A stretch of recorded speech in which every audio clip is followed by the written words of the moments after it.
경기도 구리시 토평동의 왕숙천에서 바라본 수석교 너머의 세계. 그곳이 바로 이번 사건의 지평선이었습니다.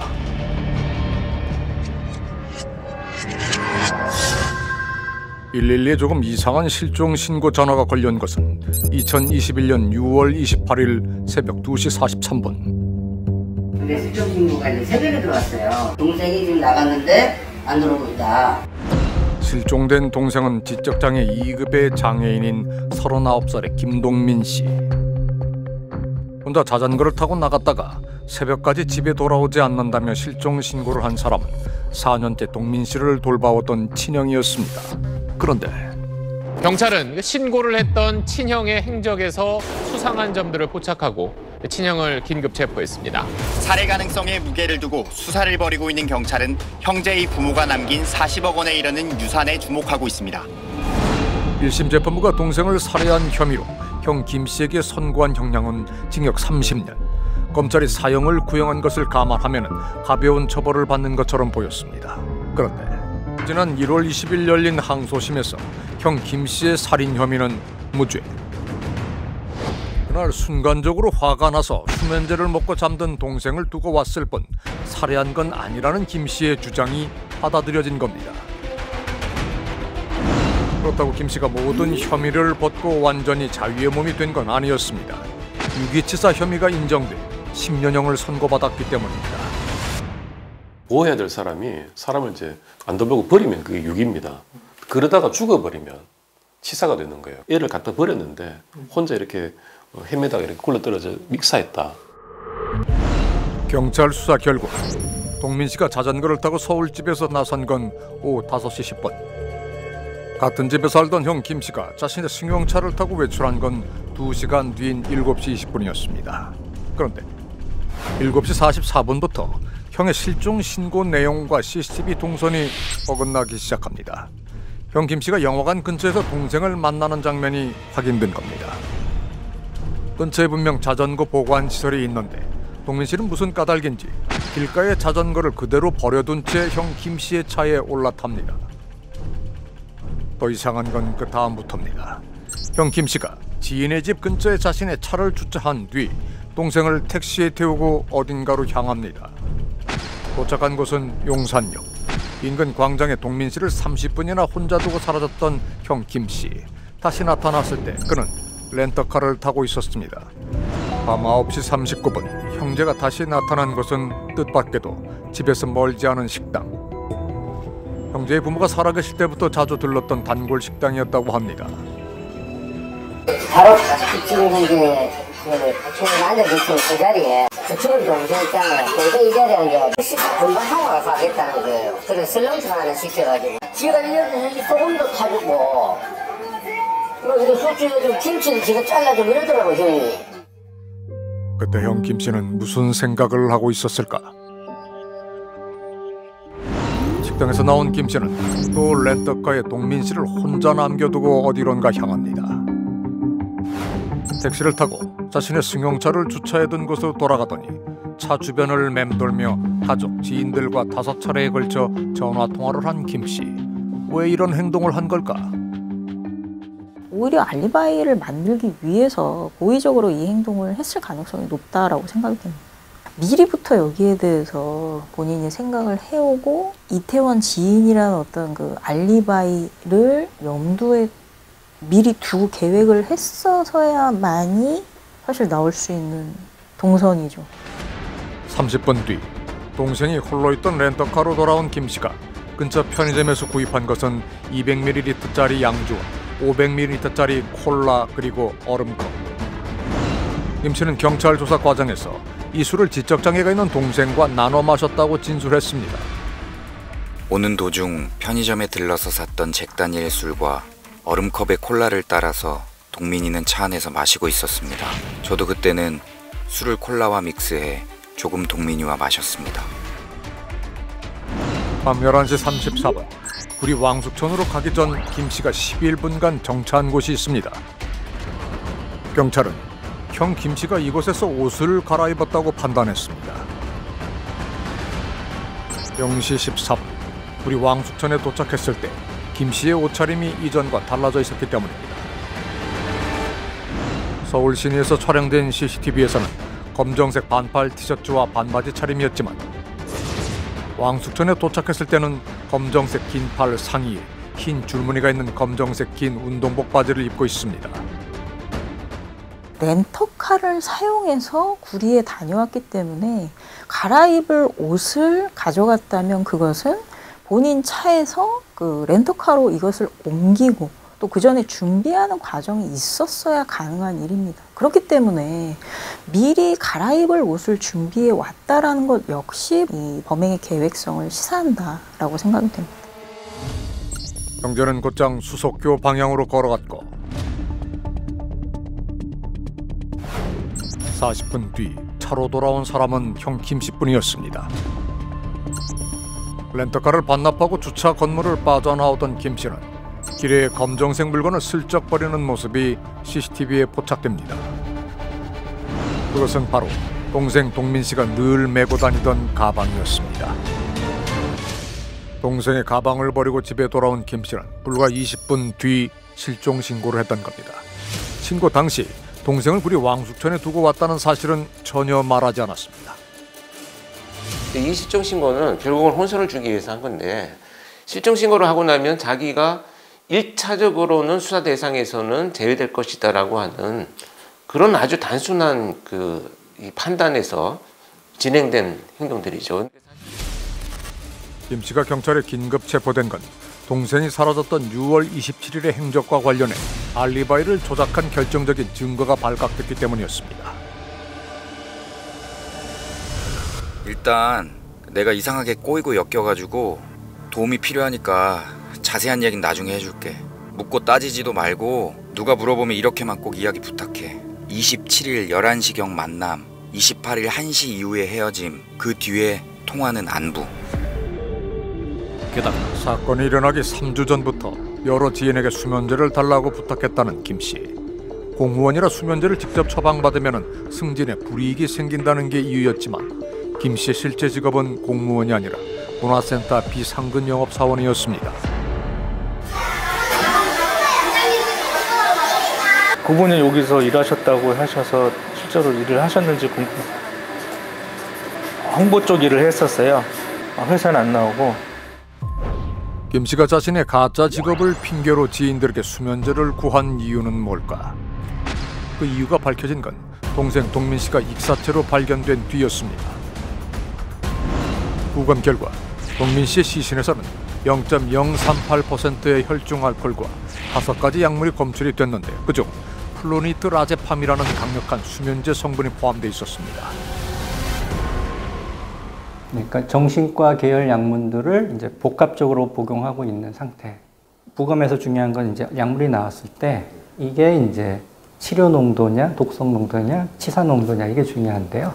이분의 경우는 이 모든 약물이 이제 치료 농도라고 나왔거든요. 4년 전 부모를 한꺼번에 잃은 뒤 엄마를 찾으며 종종 울기도 했다는 동민 씨가 정신과 치료를 받은 건 사실이었습니다. 문제는 우울증 치료제인 다른 4가지 약물과 달리 라제팜이라는 수면제는 동민 씨에게 처방된 적이 없었다는 겁니다.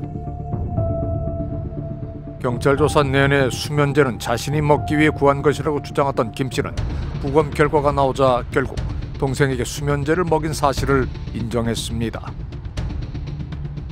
동민이는 제가 보이지 않으면 바로 저를 부르고 찾았고 이런 동생을 이곳에 놔두고 갈 수가 없어 수면제를 주면서 약이니까 먹으라고 하니 먹는 것을 보았습니다. 그렇다면 사건 당일 동생을 왕숙천에 데리고 간 이유는 대체 뭘까? 2021년 6월 27일 일요일 또 팬티 스타킹에 구멍을 뚫어서 입고 몹쓸 짓을 하기에 자전거 타고 한 바퀴 돌고 오라고 내보냈습니다. 잠이 들었다 빗소리에 잠이 깼고 문득 동생이 생각나 전화를 해보았습니다. 처음에는 안 받았고 또 거니까 횡설수설해서 전화를 끊고 순간 그동안 동생과 같이 살면서 겪었던 크고 작은 사건 사고들이 물밀듯이 머릿속에 가득 차 저도 모르게 동생이 멀리 없어져 버렸으면 좋겠다는 생각을 했고 욱하는 마음에 렌터카를 빌려 동생을 멀리 왕숙전까지 데리고 갔고 뒤따라오지 못하게 하려고 늘 가지고 다니던 수면제를 먹였다는 김씨. 귀가 짖고 실종 신고를 한 이유는 동생을 두고 온 게 후회돼서였고 경찰 조사 과정에서 일부 거짓 진술을 한 것은 동생을 유기한 사실이 들통날까봐 두려워서였다고 주장했습니다. 그런데 경찰 수사 결과 중 김씨가 마지막까지 인정하지 않은 내용이 있습니다.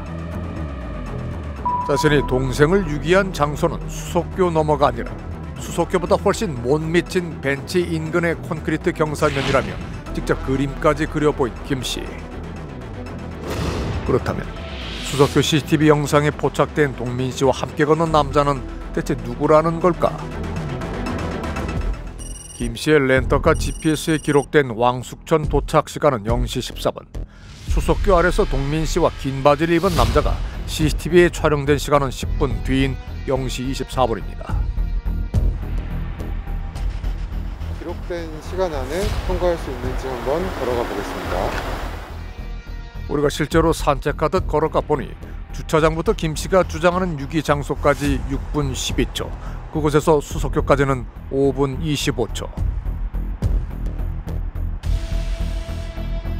결국 주차장에서 수속교까지 서둘러 걷는다면 10분 정도에 충분히 도착할 수 있는 거리입니다.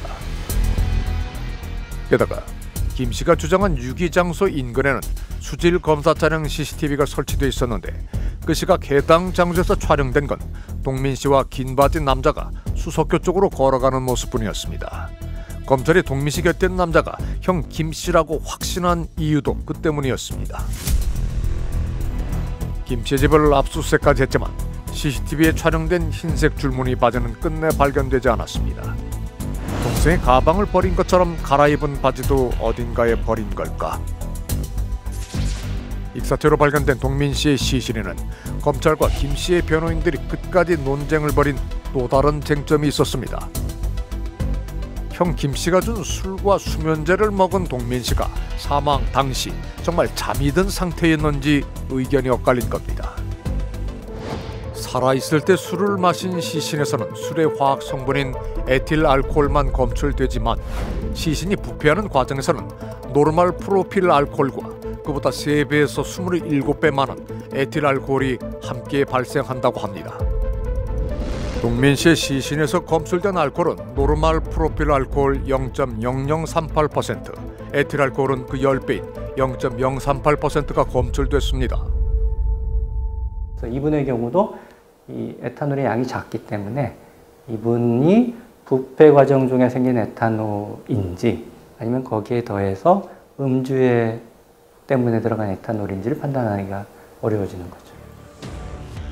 2심 법정에 출석한 정신과 전문의는 동민씨가 만약 술은 먹지 않고 수면제만 복용한 채 잠들었다면 형 김씨가 수심 1m인 물에 빠뜨린다고 해도 금방 깨어나 물에서 빠져나왔을 거라는 의견을 제시했습니다.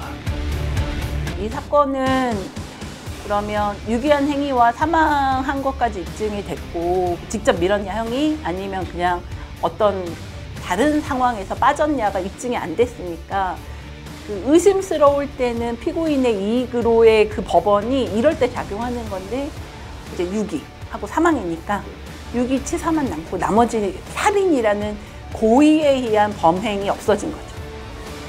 결국 2심 재판부는 수속교 너머의 어디에선가 형 김씨가 잠든 피해자를 그냥 유기만 하고 왔을 가능성도 배제하기 어렵다며 살인 혐의에 대해 무죄를 선고한 겁니다.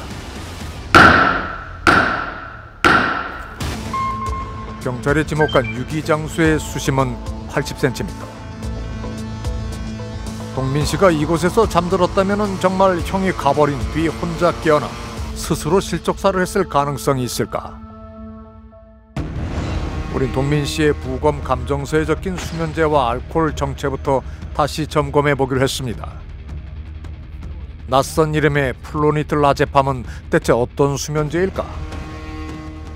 보통은 그 수면 장애가 있는 분들이 처방받는 그 수면 진정제는 일반적으로 졸피뎀 성분이나 트리아졸람 성분이 많이 쓰이는 약물이고요. 플로니트라제팜 성분은 그 수면 진정제들보다 약효가 훨씬 강해서 일반적으로 처방되는 성분은 아닙니다. 마취 전 처치제로 쓰일 정도니까 저는 심지어 그 성분이 처방된 걸 한 번도 경험하지 못했어요. 제가 약국 생활을 한 13, 15년 정도 했는데. 잘 알려진 졸피뎀 등의 수면제보다 약효가 10배나 강해서 15분에서 20분 사이 완전히 수면에 빠지고 쉽게 깨지 않아 마취 전 처치제로도 사용된다는 라제팜. 심지어 미국 마약 단속국에서는 플로니트 라제팜 성분의 수면제 로임놀의 제조, 판매, 사용, 수입을 아예 불법으로 규정하고 있다고 합니다. 오래전부터 술과 함께 사용하는 데이트 강간 약물로 사회 문제가 되어왔기 때문입니다. 근데 라제팜 자체만으로도 충분히 위험하거든요. 의식이 다 처지고 기억도 나지 않을 거고 몸에 대한 어떤 감각, 통증에 대한 감각, 답답함에 대한 감각, 그리고 움직이기 위한 어떤 근육의 그 강도 뭐 이런 것들도 다 떨어진다고 보는 게 맞습니다. 그래서 일정 기간 동안은 설령 정말 죽을 것 같은 어떤 고통스러움이 있다 하더라도 그거를 제대로 대처하거나 감지하거나 움직이기 힘드셨을 수 있어요. 마취제 수준의 라제팜과 동민 씨가 복용했던 정신과 약물의 상호작용만으로도 이미 자구력을 상실했을 거라는 동민 씨. 그렇다면 동민 씨 시신에서 검출된 혈중 알코올 농도는 정말 술이 아니라 부패 때문이었을까? 어찌됐든 이 사람이 술을 먹은 정황이 분명히 있고, 그다음에 이 사람이 술과 함께 플로니트라제팜이라는 라제팜이라는 약을 같이 먹었다는 걸 고려하면 이 약물과 이 알코올의 혼합에 의해서 정신을 잃었을 가능성을 반드시 먼저, 이거는 의심의 여지가 없이 생각해야 된다는 게 제 생각입니다. 그렇다면 그날 동민 씨는 왜 물에 빠진 걸까? 그 답은 역시 현장에 있을 겁니다. 수석 교회 1호로 CCTV에 촬영된 자료를 면밀히 살펴본 표창원 소장은 바로 이 지점에서부터 피해자인 동생 동민 씨의 심리를 이해한다고 말합니다. 그 동생 입장에서는 두려움과 불안이 많은 사람이었던 것으로 보이는데, 지적장애 2급이기도 하고 내려가고 싶지 않았을 것 같은데 형을 무서워했던 것 같고 시키는 건 어기지 못하는, 그 의존도 의존이지만 두려움이 분명히 있었던 것 같거든요. 그걸 알고 있었고요. 자기가 그렇게 하면 동생은 따를 것이다라는 걸 알고 있었기 때문에. 평소 마시지 않던 양주와 강력한 수면제를 먹은 지적장애인 동민 씨가 한밤중 어둡고 아슬아슬한 하천 뚝에서 물에 빠지는 데는 그다지 큰 외력이 필요하지 않았을지도 모릅니다.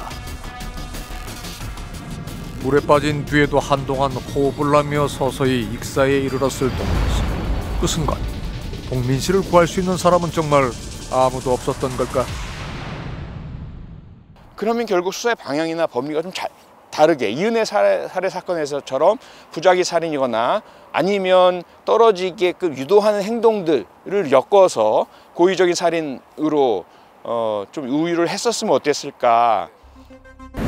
이번 사건이 유기치사로 확정 판결을 받을 경우 형 김 씨는 동민 씨의 사망 보험금은 물론 자신이 마음대로 분할 상속받은 부모의 부동산과 동민 씨 명의로 남은 현금 재산까지 모두 독차지하게 됩니다.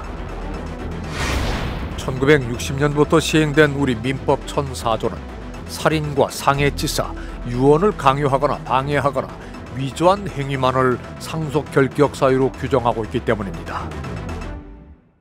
저는 진짜 그 생각이 들었어요. 아, 이제 버리면 되는구나. 때려가지고 죽게 한 범죄랑 버려서 죽게 한 범죄, 이쪽은 상속을 받아도 되고 이쪽은 상속을 받으면 안 되고를 평가할 수 있을까? 그러면 좀 더 지능적인, 훨씬 더 나쁜, 계획적인 사람들한테 더 유리한 결과를 주게 되겠구나. 민법과 형법의 사각지대에 놓여있는 유기치사. 그런데 대법원의 최종 판단을 남겨놓은 이 사건은 아직 의미 있는 간접 증거들의 살인 혐의 입증 여부를 다시 살펴볼 여지가 있다고 합니다. 다른 간접 증거 있는 살인 사건들은 대부분 이 사건과 달리 사고사처럼 보여요. 캄보디아 교통사고라든지 여수 금오도 살인이라든지 거기도 무죄받았습니다만 사전에 미리 준비한 정황이나 그런 정상들이 이렇게 많이 없는 사건들이거든요. 근데 이거는 너무 애당초 준비한 게 너무 명백히 많이 보이잖아요. 그런 점에서 달리 판단할 여지가 있다고 보는 거죠. 아이의 얼굴을 눈여겨봐 주시기 바랍니다. 갸름한 얼굴형에 쌍꺼풀이 없는 눈, 긴 생머리에 귀가 크고 위아래 어금니에 은색 크라운 치료를 받았던 이 아이는 최준원 양입니다. 준원 양은 6살이던 지난 2000년 4월 4일 서울 중랑구 마오동 소재 놀이터에서 실종된 것으로 알려져 있습니다. 올해로 29살이 되었을 최준원 양의 모습은 이와 흡사할 것으로 추정됩니다. 그것에 알고 있다에서는 23년 전 준원 양의 모습을 어딘가에서 목격하신 분들과 23년 후 지금의 얼굴이 낯이 익으신 분들의 연락을 기다립니다.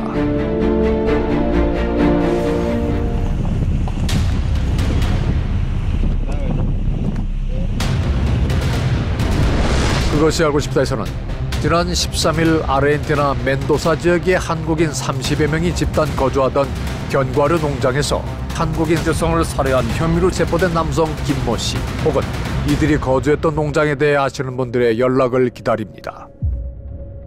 일명 아바타 도박에 대해 잘 알고 계시거나 이로 인해 어려움을 겪고 계신 분들의 연락을 기다립니다.